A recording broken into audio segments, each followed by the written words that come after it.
तू नहीं कोई और सही, कोई और नहीं कोई और सही, बहुत लंबी है जमी मिलेंगे लाख हंसी, इस ज़माने में सनम तू अकेली तो नहीं। कितने लोग हैं दुनिया में, ऐसा क्या है। और मैंने बहुत प्यारे प्यारे बच्चों को देखा रोते बिलखते हुए कि मैंने उसको प्रपोज किया, उसने मुझे मना कर दिया। अंकल, छोटे छोटे बच्चे आजकल मुझे लव गुरु मानते हैं अपने आसपास। वो मेरे पास आके ऐसी ऐसी बातें बताते हैं बड़ी क्यूट तोतली आवाज़ में। मैंने उसको प्रपोज किया, उसने मुझे ऐसे वाली आवाज़ में एकदम रोते बिलखते हुए। तो मैं बोलता हूँ बधाई हो बहुत बहुत तुम्हें, कॉन्ग्रेचुलेशंस। मैंने अपनी ज़िंदगी में ऐसे 50 मामले देखे और 50 में से कम 49 मामले में जब कहीं दिल नहीं लगा, बाद में उससे बेहतर ही व्यक्ति मिला। अगर कभी ऐसा हो ना, मन ही मन में बधाई देना अपने आप को कि बच गया। हाँ बोल देता तो फंस जाती, हाँ बोल देते तो मर जाता। और मन में भाव वही रखना है, तू नहीं कोई और सही बात है, स्ट्रेस नहीं लेना है। मैं जानता हूं कि आपकी उम्र में आसान नहीं होता, आपको रात रात भर सपने आएंगे, बेचैनी होगी, करवटें बदलते रहे सारी रात हम, आपकी कसम आपकी कसम। ये सब ड्रामा होता है, ये फिल्मी गीत है। मुझे गीत कविता इतना याद है कि मुझे हर बात में वही दिमाग में आता है, मैं क्या करूं। ये होता है आपकी उम्र में, पर वो भी एक फेज़ है। अगर ये फेज़ नहीं जिया तो भी क्या जीवन जिया। कभी कभी बेचैनी भी तो होनी चाहिए, वरना ज़िंदगी में मज़ा क्या है। अगर हर चीज़ लिनियर है, हर चीज़ फॉर्मुलाइज्ड है, फिर मज़ा क्या है ज़िंदगी में। ये उठापटक, ये बेचैनी, ये घबराहट, ये तनाव संतरास भी तो होना चाहिए कभी कभी ज़िंदगी में। इससे बुरी स्थिति तब होती है जब आप किसी रिलेशनशिप में हैं और वहाँ ब्रेकअप हो जाए, ये भी होता है। देखिए, मैं आपको बड़ी खरी खोटी सुनाने के मूड में हूँ। जिस तरह का प्रेम आप लोगों की पीढ़ी में होता है, मैं ये नहीं कह रहा कि आपकी पीढ़ी ख़राब है, हर पीढ़ी ऐसी होती है, बस ये कि आपकी पीढ़ी को सुविधाएं ज़्यादा मिल गई हैं। हमारी पीढ़ी में ना चिट्ठी लिख के भेजनी पड़ती थी, बड़ा रिस्क होता था। चिट्ठी लिखो कागज़ पे, फिर एक डाकिया ढूंढो भरोसे का, तो भरोसे वाला कुरियर बॉय या कुरियर गर्ल जाके चिट्ठी वहीं दे के आए जहाँ हमने कहा है। ये भी डाउट कहीं किसी और को दे के आ जाए। या कबूतर से बात करो, कबूतर जा जा जा, पहले प्यार की पहली चिट्ठी साजन को दिया। कबूतर का क्या भरोसा किसको दे के आ जाए। लेकिन कितना तनाव था उस ज़माने में। आपके ज़माने में क्या है, सीधे व्हाट्सएप निकाला, खटाक से भेज दिया मैसेज, और नंबर किसी से मांग लिया 1 सेकंड में। नंबर भी नहीं देना है तो किसी कौन सी ऐप होती है, मैंने सुना कुछ और ऐप्स होती है, मेरा नंबर वाली भी होती है, इंस्टा होता है, एक और भी तो कोई होती है वो जिसमें कार्टून जैसा मुंह बन जाता है, स्नैपचैट। हाँ, स्नैपचैट पे चले गए। मैंने सुना है कि उसमें नंबर भी नहीं देना पड़ता है, ऐसा कुछ चक्कर है।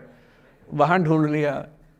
किसी को कुछ कन्वे करना इतना आसान दुनिया में कभी नहीं हुआ था जितना आज आसान है। इन सब के ऊपर टिंडर है, बम्बल है, पता नहीं क्या क्या है, राइट लेफ्ट करते जाना है, उसी में कहानी शुरू। पर ये कहानियाँ जितने हल्के तरीके से शुरू होती हैं, मैं दावे से कह रहा हूँ कि 100 में से 99 अट्रैक्शंस 1 से 2 महीने में ख़त्म हो जाते हैं। क्योंकि आप जिसके प्रति अट्रैक्टेड थे ना, वो तो उसका बाहर का परसोना था। जहाँ परिचय गहरा होता है, असलियत सामने आ जाती है, और जब असलियत सामने आती है झेलना बड़ा मुश्किल होता है। आपके सपने टूट जाते हैं। आप जिस छवि पे दीवाने हुए थे, वो छवि तो सिर्फ छवि थी, वो तो इंसान नहीं था वैसा। 99% केसेस में मेरा ख्याल है कि अट्रैक्शन 1-2 महीने में समाप्त होता है। उसके बाद तो एक बोझ है जो आप ढो रहे हैं। कभी कभी होता है कि दोनों का ख़त्म हुआ तो बात आसान है, कभी कभी किसी एक का ख़त्म होता है, एक का नहीं होता है, वहाँ मामला मुश्किल हो जाता है। तो ऐसा हो सकता है आपके जीवन में कि दूसरा साथी आपका ये कहे कि भैया देखो, मैं तुम्हारे साथ कुछ महीने से हूँ, पर मुझे अब अच्छा नहीं लग रहा, मैं ब्रेकअप करना चाहता हूँ।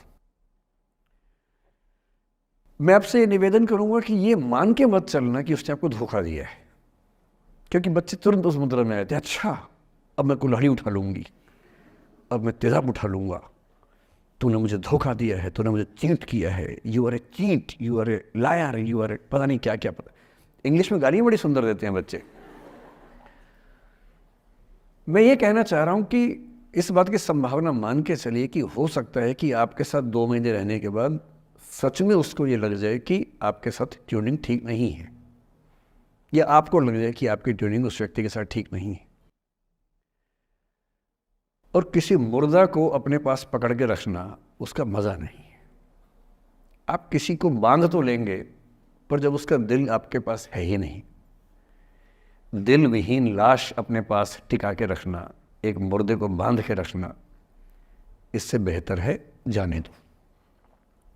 बांधना नहीं, बांधते वो हैं जिनमें असुरक्षा बहुत ज़्यादा होती है। उस असुरक्षा से बचने का उपाय खुद को बेहतर बनाना है। आप इतने बेहतर हों कि आपको चाहने के लिए हज़ारों लोग हों। क्यों आप इतना डिपेंडेंट होते हैं कि इस एक व्यक्ति के अलावा मेरा कोई है ही नहीं दुनिया में? ऐसा क्यों सोचना है? और ऐसे ही मामले में ये करना है वो अफसाना जिसे अंजाम तक लाना ना हो मुमकिन, उसे एक खूबसूरत मोड़ देकर छोड़ना अच्छा। और ये खूबसूरत मोड़ कैसे होगा? अगर कोई जाना चाह रहा है तो आपके पास 3 ऑप्शंस हैं। एक, ना उसको अच्छे से बात करे ना ख़राब से बात करे, न्यूट्रल होके जाने दे। एक, उसको धमकी दे, बर्बाद कर दूंगा, छोड़ूंगा नहीं, तो निकल के देख घर से, तेरे एड्रेस पता करवा लूँगा, मेरे साथ 50 दोस्त हैं, मेरे सारे आवारा हैं, सारे बेरोज़गार हैं, सारे कुंठित लोग हैं, सारे गुंडे मवाली हैं, उनका धंधा यही है, तेरे पीछे छोड़ दूंगा सबको। एक ही तरीका है। और तीसरा ये कि ठीक है यार, ऑल द बेस्ट, जा सिमरन जा, जी ले अपनी ज़िंदगी। अरे ठीक है, हो सकता है मैं तुझे ठीक नहीं लगा, कोई बात नहीं, लेकिन किसी से मिलो तो बढ़िया से मिलना, तेरी ज़िंदगी अच्छी